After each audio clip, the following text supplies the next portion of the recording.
Please.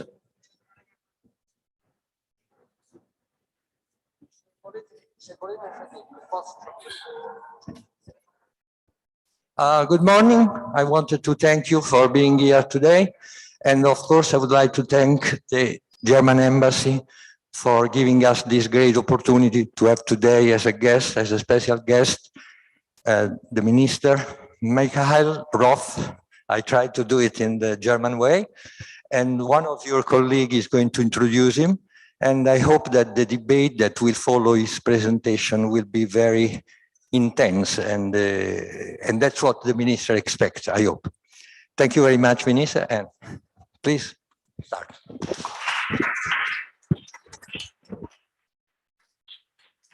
Thank you very much for the introduction. Good morning, everyone. I feel very honored today to be introducing our speaker from today's session for the Diplomacy Festival, Michale Roth, the Federal Minister for European Affairs for Germany, for the currently still chaired government by our Chancellor Merkel. Now, before I give the floor to the Minister, let me first please try and summarize this very impressive and rich life and career path that our honorable speaker has undertaken so far, which wasn't an easy task, I can assure you. Basically, after graduating in political science at the renowned Goethe University in Frankfurt in 1997, he worked there as a tutor and research assistant, and later as a lecturer at the Freie University of Berlin. He has been a member of the Social Democratic Party of Germany, the SPD, since 1987, where he was first active among the Young Socialists, and later in different executive committees, and from 2009 to 2014 as a Secretary General of the SPD in the Land Hessen. Since 1998, he has also been a directly elected member of the German Bundestag, which is our parliament. Furthermore, he has been in the past and since 2017 is again the spokesperson of the SPD members of the Bundestag from Land Hesse, and also the spokesperson for the SPD parliamentary group on Europe from 2010 till 2013.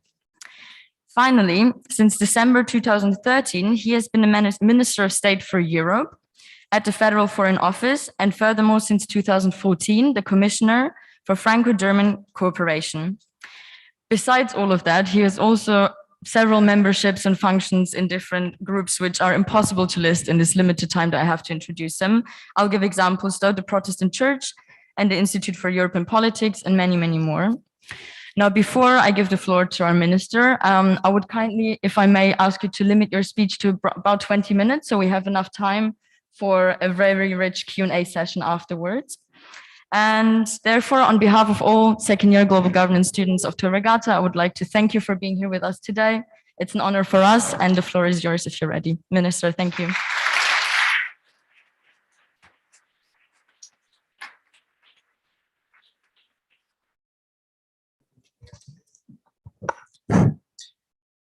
Good morning to everybody. Buongiorno. Hi, folks. I'm really impressed to meet so many students, young people from all over Italy, maybe all over Europe, all over the world. I'm not quite sure about your CV. Thank you so much for your introductory remarks. That was really great. But it highlights that I became older. I was always proud of my age because for more than 20 years, I'm for more than 23 years member of the parliament, but for more than 20 years, I looked like a youngster. But now I'm part of the political establishment. For more than 8 years, I'm a member of the government. And so I have to respect and I have to accept that I'm not a youngster anymore. It's your job. The most important message I would like to send to you is be vocal, be visible, be engaged, be committed, be critical, express solidarity. That's the most important message in a time where democracy is under pressure in Europe, but also worldwide, and where authoritarian ideas, conceptions, nationalism, populism became more and more important. And that's why we need a European, a worldwide network of committed Democrats who fight not just for their own rights, who fight for democracy, freedom, respect, tolerance, acceptance all over the world. But I forgot to ask, is it possible to speak without the mask? Because I just came from Sweden. In Sweden, they lifted all the restrictive measures. In my country, it depends a bit if I can speak. It's not necessary to wear a mask. Outside, it's not necessary to wear the mask like in Italy, but the rules are a bit different. Is it okay so?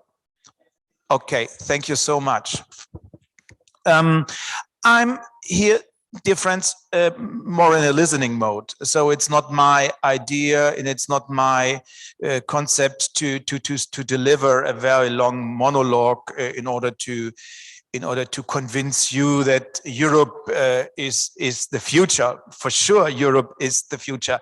But at the end, I'm very much interested in your ideas for the future of Europe. And I would like to encourage you to take responsibility in these challenging times.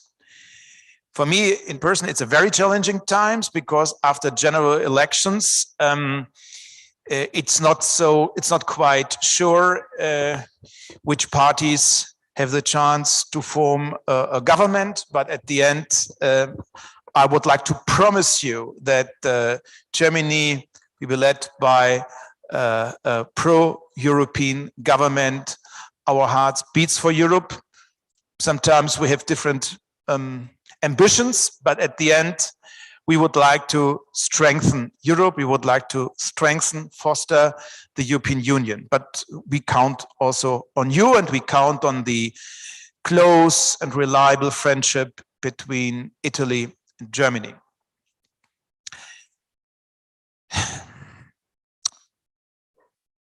About over decades, there was a huge consensus in the European Union, in Europe. What makes us two Europeans? The European Union is not just a single market. The European Union is not just a currency union. We are first and foremost a union of common values. And these values are mandatory for all of us, for all EU member states. The primacy of EU law should be the political normality, but you know, I know, it's definitely not the case.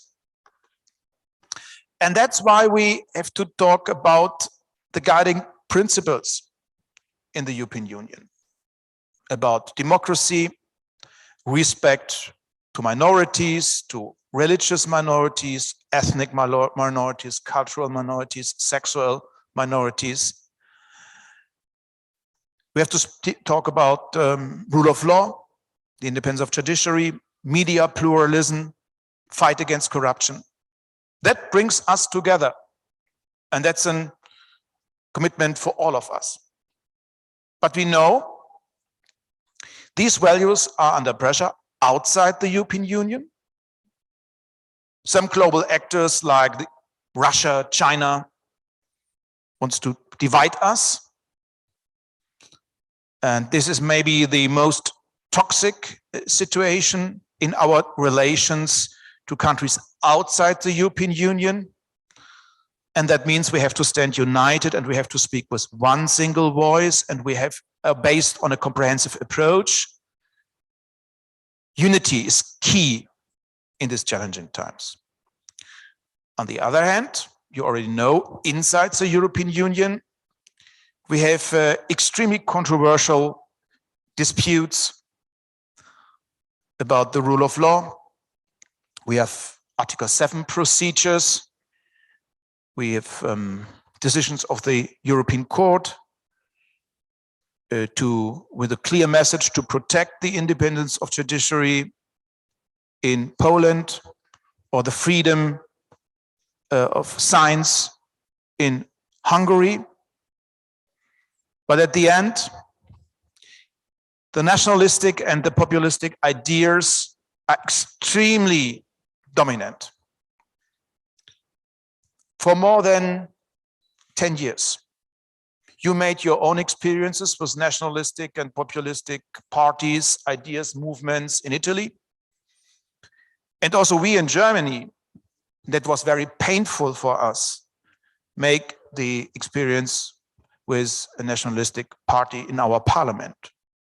And it was, and that is still is new for us, because in previous times it was clear, because of our history, we hoped to learn our lessons from war, Holocaust, and fascism, Nazi terror, that never again a nationalistic party has a chance to have mandates in the parliament or political influence. But the opposite is the case. That's extremely worrying for all of us. So we have to strengthen inside the European Union the mutual understanding what brings us together as Europeans. And that's why we have to talk about these values, about the rule of law. And this is not a technical term, this is extremely important for all of us. My second message was we have to strengthen our voice on the global stage based on our common values. And we have to fight for our values. It's a fight without arms, but it's a fight without ideas, with desire, with hope. That's extremely important. Despite the nationalistic and populistic narratives, which were, and maybe still are, extremely dominant in Europe, we strengthened Europe. Because we had to face many, many crises. Climate, this is the biggest challenge for all of us. globally, but also in Europe, in the European Union. The pandemic, that was a big, big threat for us. The virus doesn't have a passport. The virus doesn't care national borders. That's why European measures, European solidarity was and still is key. It's crucial for us. And my impression is, after many mistakes from the early beginning, we made more or less a good job. Vaccination is key. And it was fantastic to see that scientists could present successful vaccines within months and not years or decades. But we have to learn our lessons. I already mentioned the crisis of democracy, the financial crisis, the social crisis, and that brings me back to the pandemic, because we learned our lessons from the social crisis and then from the financial crisis, and that's why we established the Next Generation EU package, which is a unique chance for a speedy recovery for our societies, for economy, but also for our welfare states. And this is a huge chance also to modernize Europe, to invest more into climate, to invest more in digitalization.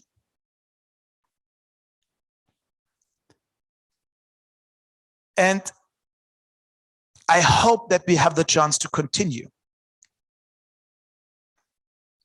And I hope, after these years of crisis mode, that we have the chance to start a discussion about Europe's future. That's why the conference on Europe's future is so important. It is also an invitation to you, and maybe our little discussion today is a little contribution to this huge debate in Europe, in the European Union, and that's important. But what we really need is an open, also constructive and ambitious discussion. What comes next? What's our perspective for Europe in 10 to 15 years? Do we have a chance to learn our lessons from the past? Do we have a chance to stabilize our neighborhood in the Western Balkans, in Eastern Europe, to bring more democracy, more prosperity to ordinary people?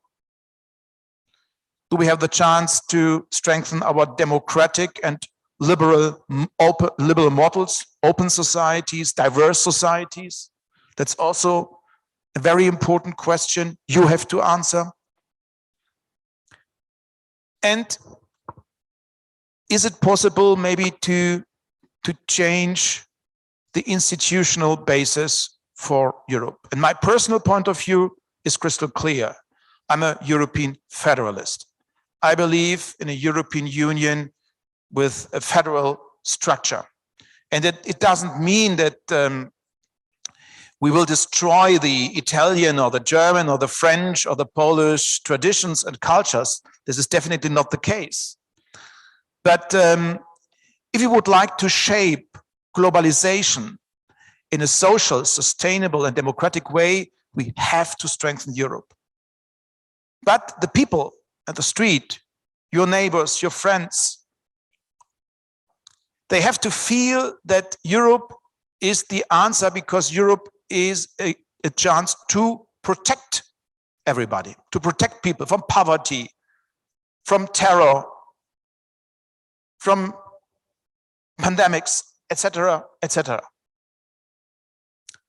And so, and I come back to my introductory remarks, to my first message. My first message is, I would like to listen to you. Maybe you have some ideas. What should we do in the next couple of years? And again, Europe is not just a project for the political or for the academic elite. We have to bring Europe closer to people's heart. This is not just an intellectual or academic debate. in vivid democracies, and Europe stands for a vivid democracy, you need public acceptance. Without public acceptance, it wouldn't work, because we are definitely not an authoritarian regime. And so, but that makes your contributions so valuable. And thank you so much for having me this morning. This is maybe one of the highlights of my very short visit here to Rome.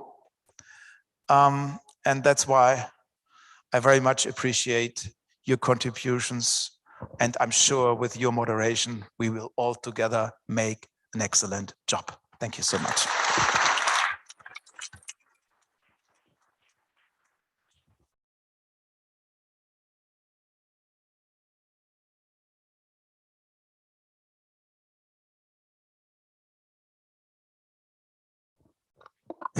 Sorry, I would like to apologize because I forgot that outside this room, there are 2 other rooms where students watch us, and maybe when I left the podium, you couldn't see me. I'm so sorry, but now I promise you I will have a seat. I will be quiet and just reply to your answers. Questions, sorry. Minister, thank you so much for your wonderful speech. And don't worry, the camera was actually following you, so everyone was able to see you at all times. Yes, please go ahead. First contribution or a question. Everything is welcome.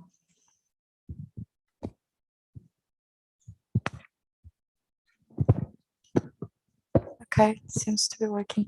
Thank you so much for coming. My name is Evelina Forkina. I'm coming from Russia. So I understand that democratic values of European Union are very important, but I feel like European Union cannot be isolated from the rest of the world. And in search of the better world and prosperity, the question is, are there any practical tools to improve the democratic crisis on the global level, as for example, with the authoritarian Russia?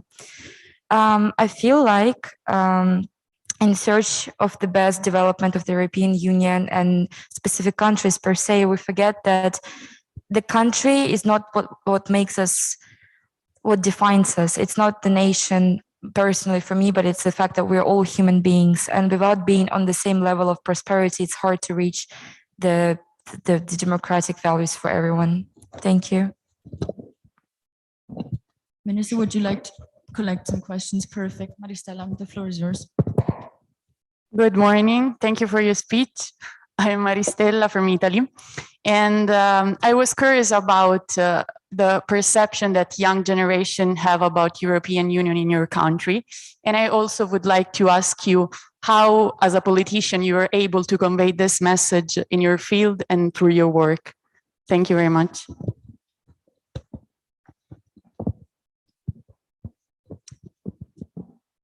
More questions? Oh, thank you so much. So, good morning. I'm Simone. I'm a second-year student from Global Governance at Università di Roma Vergata. So, my question is, especially after the withdrawal of Western forces in Afghanistan, a lot of debate has been going on concerning the establishment of a common European military force. What's the position of Germany on this matter, and do you personally think it's something achievable? Thank you so much.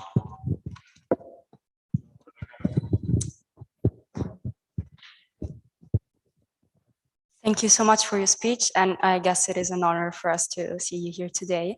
I wanted to ask you if you supported a view of a federal European legislation, but you already answered that. So my question would be, EU legislation makes it possible for countries to leave the European Union, as we have clearly seen with the Brexit case. So do you think this is one of the points that makes EU a weak political structure? And yeah, so should we go in a direction in which countries do not have this possibility of leaving the Union, as in the USA federal system? Thank you. Good morning. Thank you for being here today. I'm here. Thank you. I'm Valerio from Roma Tor Vergata, second year global governance student. So basically the question is related to the previous one, but on the contrary, I would like to highlight the position of Germany, maybe in this case, toward the entrance of Turkey, considering the relations from the Baghdad-Berlin railway to the Turkish migration toward Germany. So which will be the next development of the European Union on this field? Thank you very much. Minister, would you like to collect all the questions or should we, yeah? Start and then some more in the end. But I would like to give you the voice because many questions are rather complicated. I try to be as brief as possible, but so maybe 2 questions more would be possible. Perfect, thank you.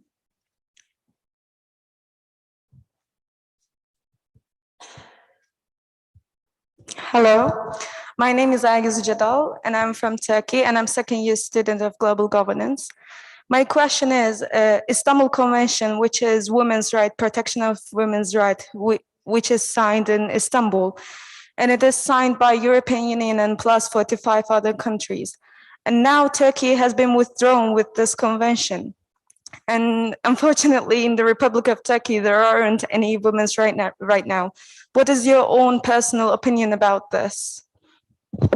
Thank you.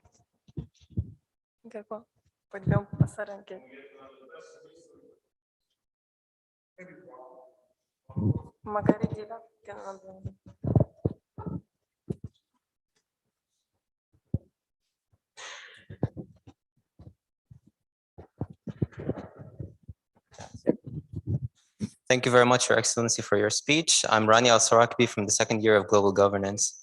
Your Excellency, we all know what Brexit was. It was something perhaps tragic for the European project. So my question is, what lessons could Europe learn from Brexit if it could maybe redefine its vision for the continent, maybe clarify it for the people? And I would like to hear your opinion regarding the whole situation. Thank you.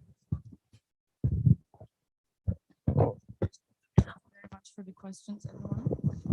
Minister, the floor is yours. Yeah, I promised you to be as brief as possible.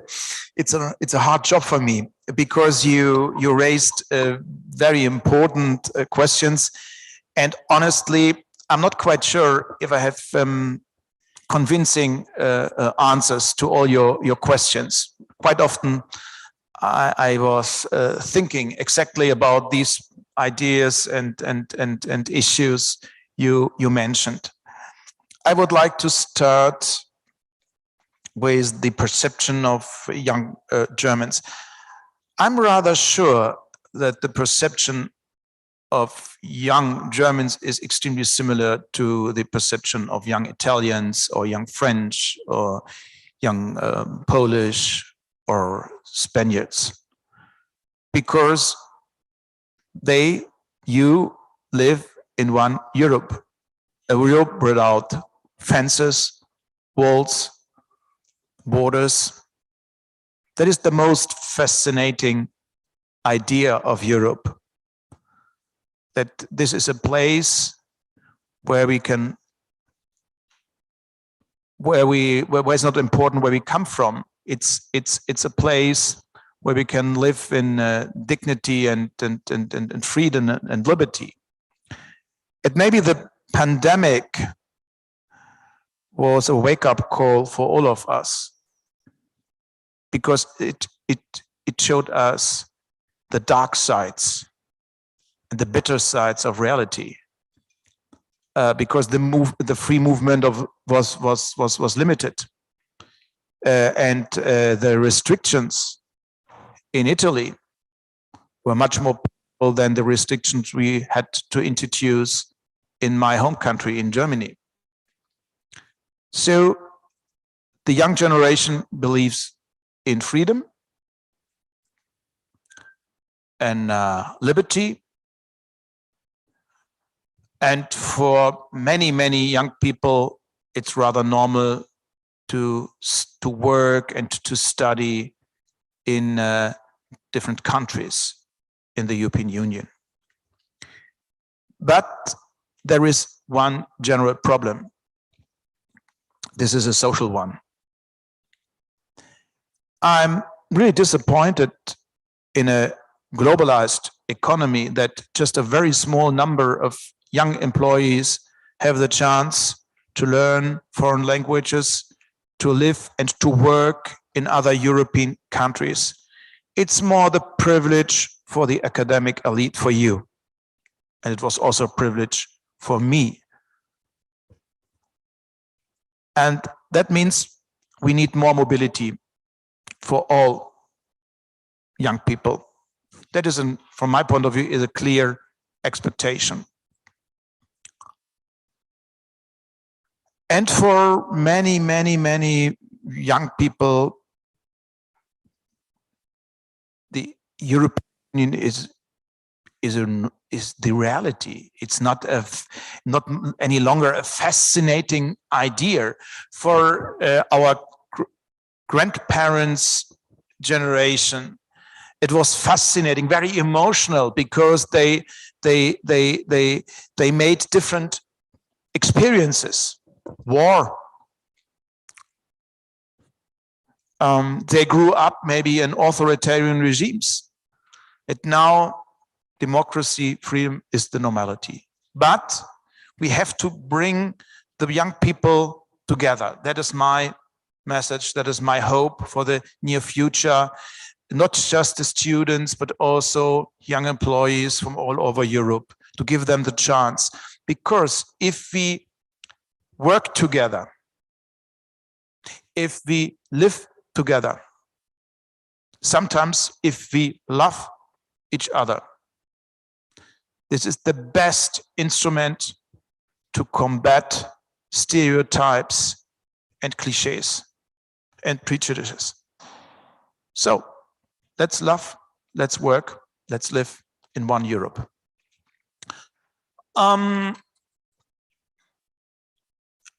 Russia.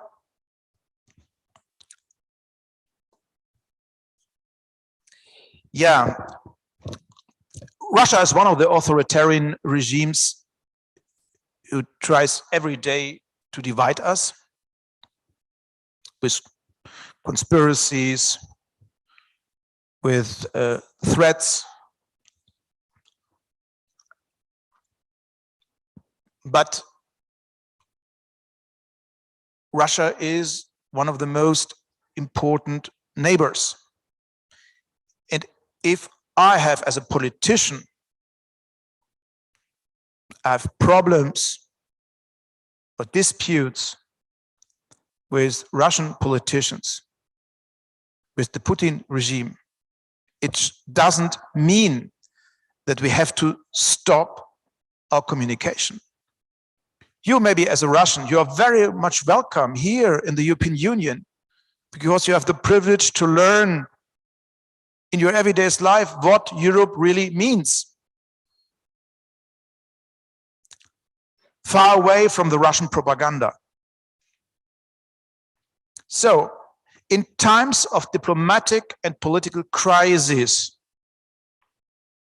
we have to invest more in exchange, more in exchange of science, academic exchange. We have to invest more in economic relations, and we have to bring civil society, and in particular younger generation, closer together. That's my hope and that's my expectation. So I'm really sure at the end, you also have a European identity in Russia. And that brings me to Turkey. Turkey is one of the most difficult countries in Europe.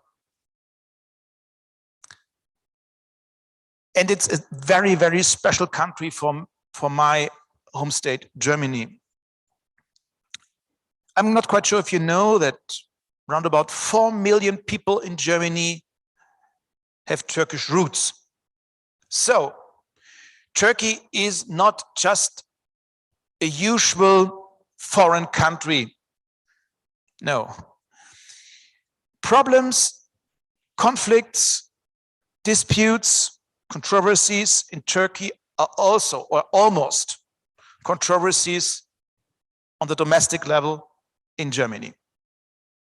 So conflicts between the democratic, more secular Turks with the friends and allies of Erdogan, or ethnic problems between the Kurds and other ethnicities, between Christian Turks and Muslim Turks.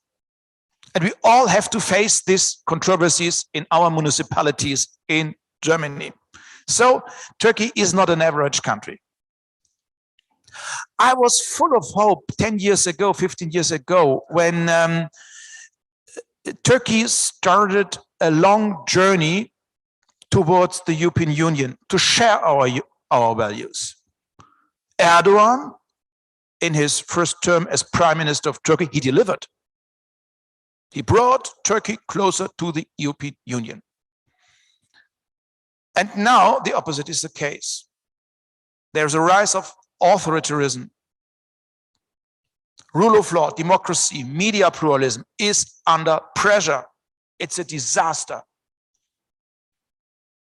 But I'm quite often confronted with one question. Why you officially, you started accession talks with Turkey. Why? This country, an authoritarian regime, can never join the European Union because the European Union is a community of democracy and values and freedom.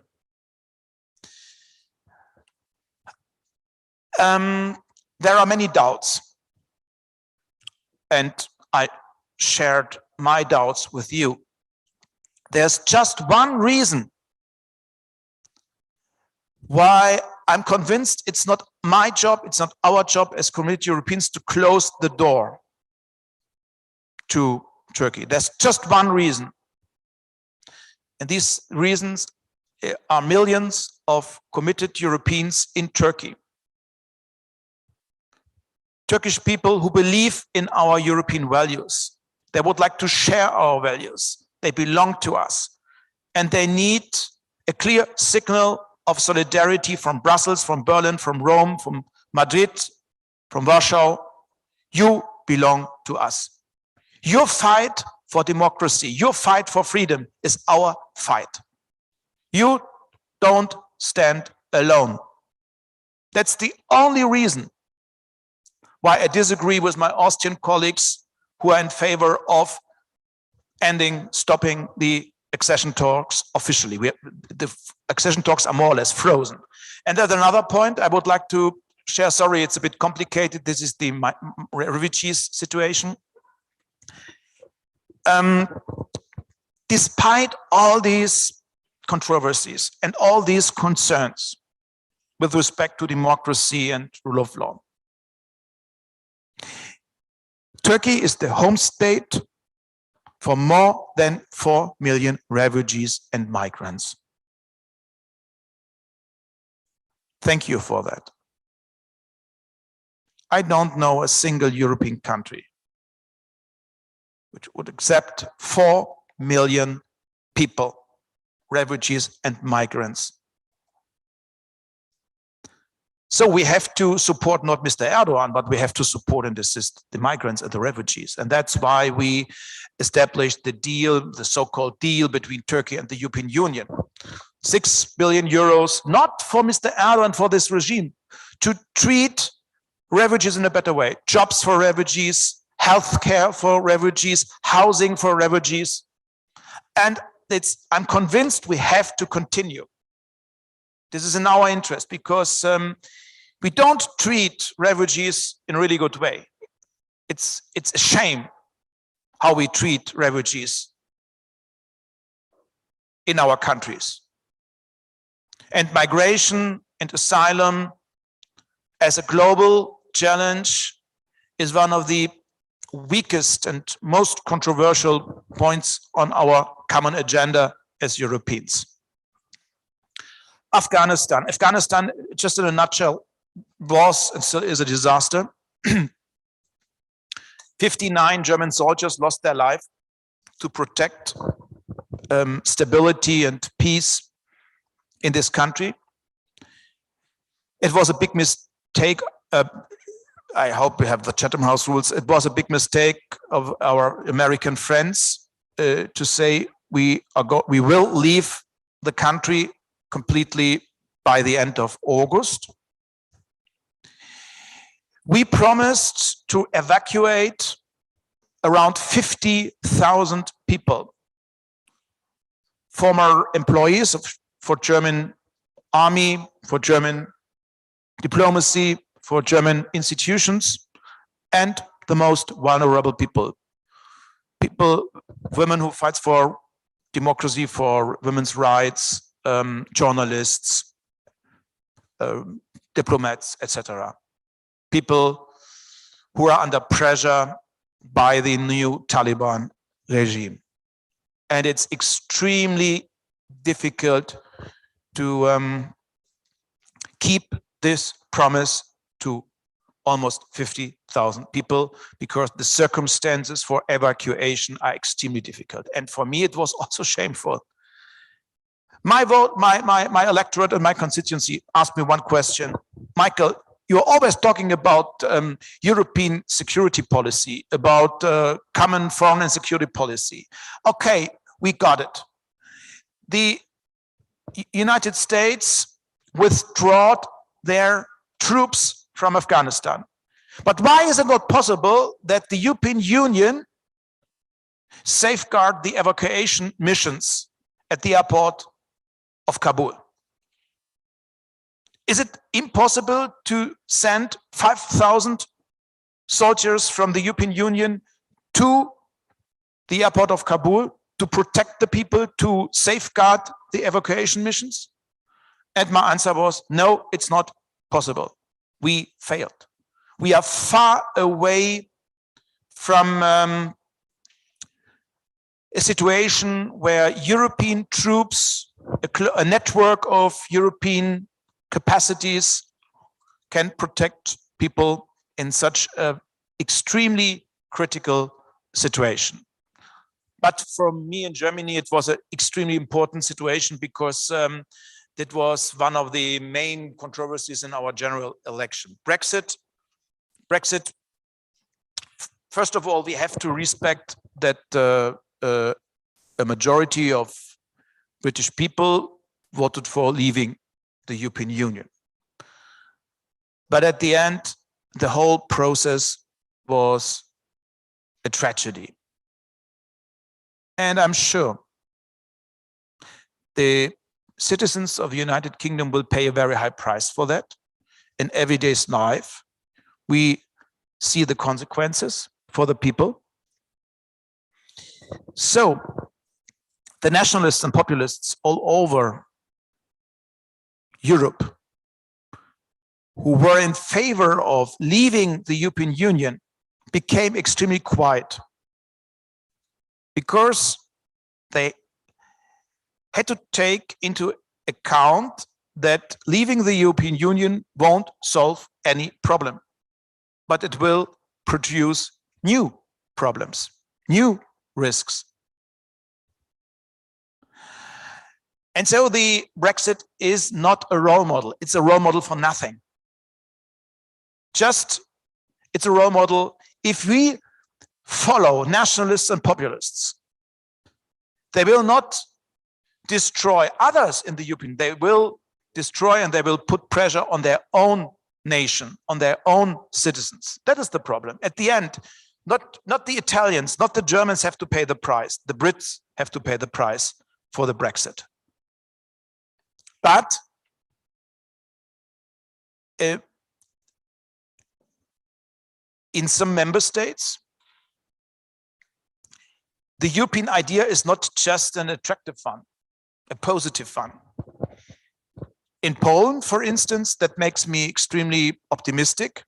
The vast majority of the population, and I guess 95% of the young generation, are in favor of Europe. So we shouldn't make the mistake we have to make a distinction between the government and the political majority in the parliament and the society. And that's why leaving the EU and Poland is not a convincing concept for me, because I know that the hearts of many, many Polish people beats for Europe. We share the same values. And it's in our common interest that not another country is going to leave the European Union. The Istanbul Convention, I was very much involved in this issue because I was the special envoy of my government as we hold the presidency of the Ministers Committee in the Council of Europe. And the Istanbul Convention is one of the key instruments of the Council of Europe. And it was shameful to see that in times where crimes and violations against women increases because of the pandemic, violations against children, it was shameful to see that in these times a country withdrew the agreement. I hope that there is a chance in the near future that Turkey comes back in the interest of millions of women and millions of children. Yeah, I hope I could answer your question. Maybe we have some couple of minutes for further questions. Sorry, it was a bit long, but sure. But you are the moderator. Yes, please go ahead. The floor is yours. How many more questions would you like to take? We have to leave in 20 minutes. Huh? Yeah, okay. So maybe three questions more.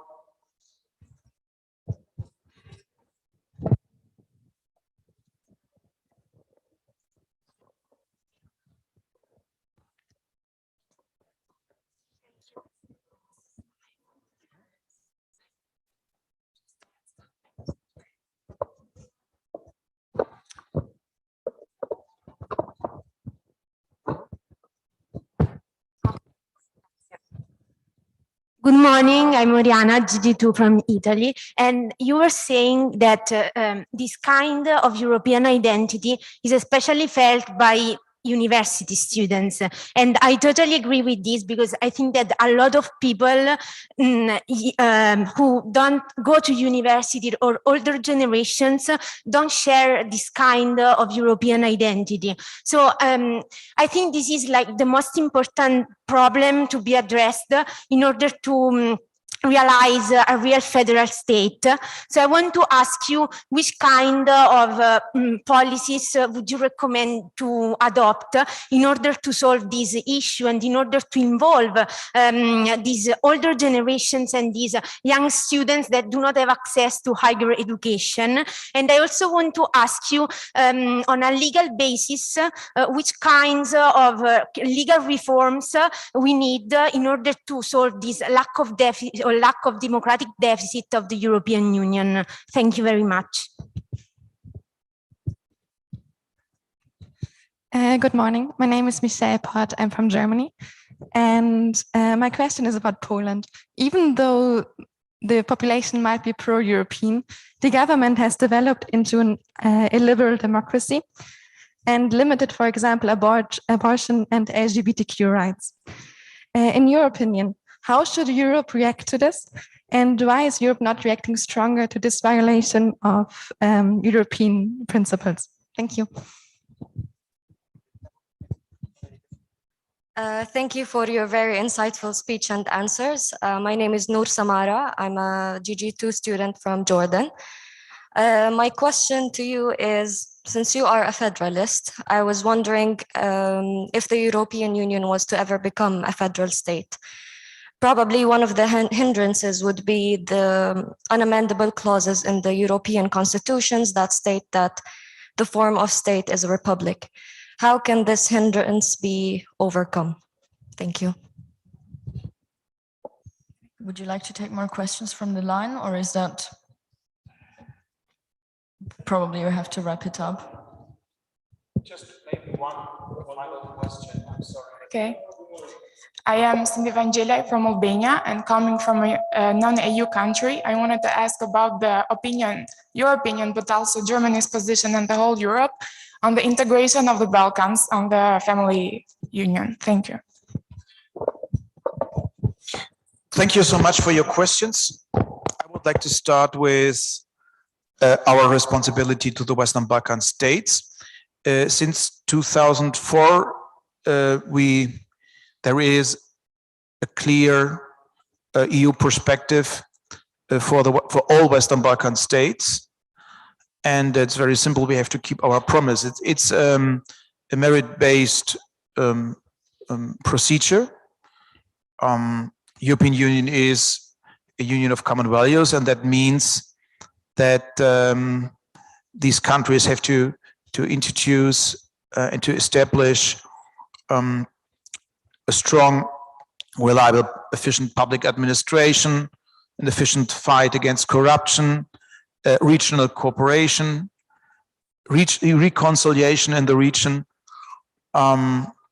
respect to minorities, because the future of the Western Balkans lies in multi-ethnic, multicultural, and multi-religious societies.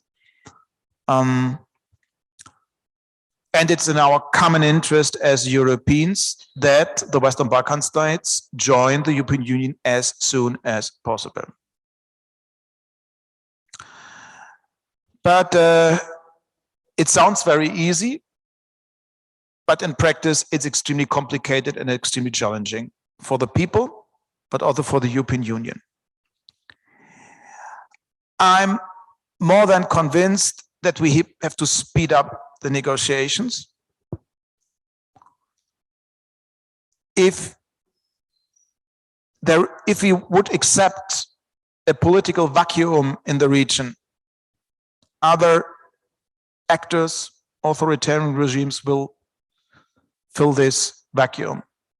China is very active, Russia is active, other Arabic countries are extremely active, and they don't share the same values like we. And so we have to be aware of this situation. We have to strengthen EU's visibility in the region, because it was also disappointing for me to see that many people don't, or in other words, there are some public polls, for instance, in Serbia. And in these polls, the people believe that investment and financial support comes from China or from Russia, but not from the European Union. But EU is the number one for public investment, with EU funds, with investment in infrastructure, digitalization, rule of law, judiciary. So we have to be more visible. And we need a strong, reliable commitment of all 27 member states that these promises, that we have to keep these promises, not just because we made these promises in 2004, but also these promises are in our European interest, in our common interest as EU member states. Yes, the structures of the European Union are rather complicated. Yeah. Europe means work in progress. It's an open future. And traditionally, we had two concepts for Europe.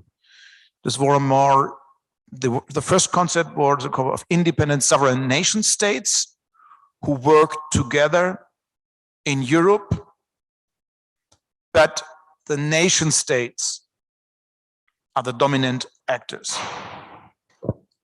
The second model is a model based on integration and federalism. It's very similar to the concept, to the political concept, to the constitutional concept we have maybe in the United States. That's why I'm very much in favor of United States of Europe. It's a concept which is familiar to the federal concept in Germany, in other countries. And again, the federal concept doesn't mean we will, the nation states will disappear. Regions, municipalities, local authorities, nation will exist in a federal concept for Europe.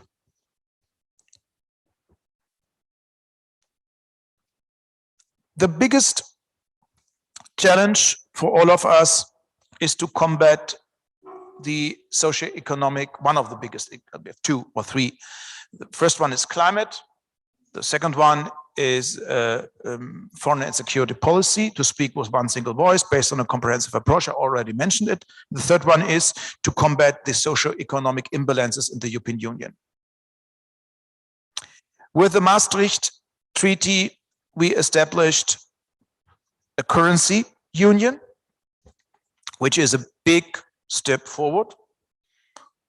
But officially, we established a currency and economic union, but the economic union doesn't exist in the European Union.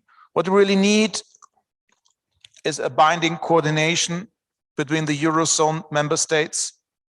We need minimum standards in order to combat poverty, minimum standards for healthcare.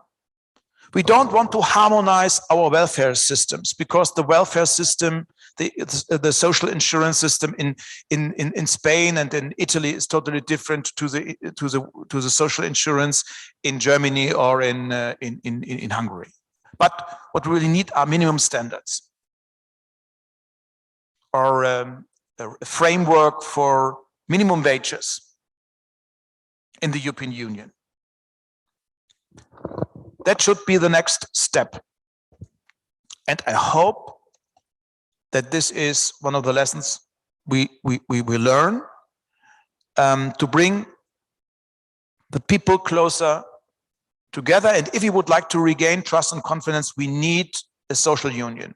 A social union not just as a lip service, a social union also as a basis for an ambitious climate protection. The high energy prices illustrate how difficult an ambitious climate protection is for average people, for families, for people who live at countryside and cannot use the public transport system as alternative to individual mobility. This is a real problem, and this is a real challenge in my constituency, in my country. This is also a problem in your country. So what we really need is a just and fair climate policy. That's why we need a social union. And that's why we need a better economic coordination. The problem is we quite often discuss about the instruments, for instance, about the Stability and Growth Pact, but we should discuss more about our common goals. Fight against poverty, for instance. More innovation, more research in Europe. Thank you so much.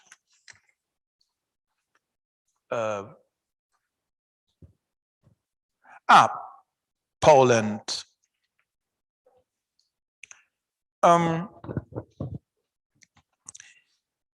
The founding fathers and mothers of the United Europe never expected such a controversy decades before, because it was crystal clear Europe is not just an economic project. It's not about money, it's about values. Both is linked. In the German Council presidency, we established two new instruments in order to protect the rule of law. The first one is the rule of law check, based on a very, very precise and profound Commission's report on the situation of rule of law in all EU member states. We have discussions in the Council. We have an evaluation of all member states, also Germany, Italy, Poland. We talk about the positive developments, and we also talk about the negative developments. And if minorities under pressure in Germany, in France, in Poland, or in Finland, we have to raise our voice.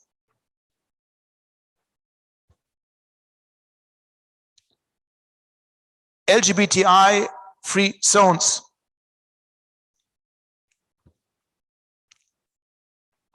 We cannot accept this in the European Union. That's why we are very frank and open to our Polish partners. This is unacceptable. And thanks to the critical civil society, you also mentioned the abolition problem. Millions or hundreds of thousands of people demonstrate on the street for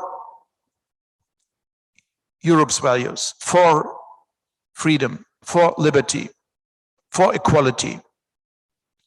And that's why I'm more optimistic for the future of these countries, because Poland belongs to the European Union. Yeah, I guess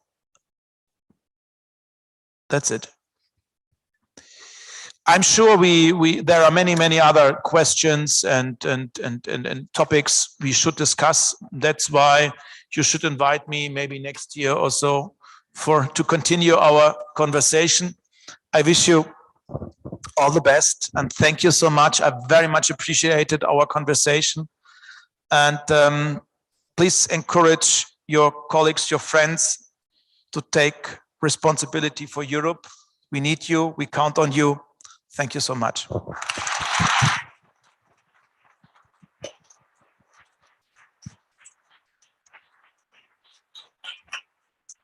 Therefore, once again, Minister, thank you very much on behalf of us all global governance second-year students for being here with us today, for sharing the knowledge and the experience.